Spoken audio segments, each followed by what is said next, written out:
جناب عبداللہ بن بریدہ اپنے والد سے روایت کرتے ہیں کہ ایک شخص نبی صلی اللہ علیہ وآلہ وسلم کے پاس آیا جبکہ اس نے پیتل کی انگوٹھی پہنی ہوئی تھی۔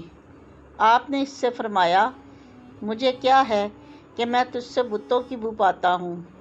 تو اس نے وہ انگوٹھی اتار پھینکی۔ وہ دوبارہ آیا تو لوہے کی انگوٹھی پہنے ہوئے تھا۔ آپ نے فرمایا، کیا بات ہے کہ میں تجھ پر دوزگیوں کا زیور دیکھتا ہوں؟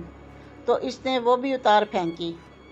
محمد بن عبد العزیز نے عبداللہ بن مسلم کا نام ذکر نہیں کیا بلکہ السلمہ المروزی کہا، جبکہ حسن بن علی نے السلمہ المروزی نہیں کہا بلکہ صرف عبداللہ بن مسلم کہا۔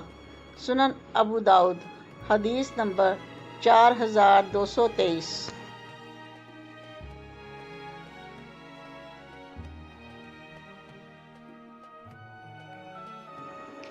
ایاس بن حارث بن مکیب نے اپنے دادا مکیب رضی اللہ عنہ سے روایت کیا، خیال رہے کہ ایاس کے نانا کا نام ابو ذباب ہے۔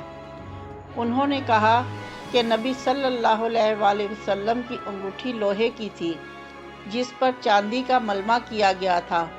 کہا کہ بسا اوقات وہ انگوٹھی میرے ہاتھ میں ہوتی تھی۔ راوی نے کہا کہ حضرت مکیب رضی اللہ عنہ نبی صلی اللہ علیہ وآلہ وسلم کی انگوٹھی کے محافظ تھے۔ سنن ابو داؤد، حدیث نمبر 4224۔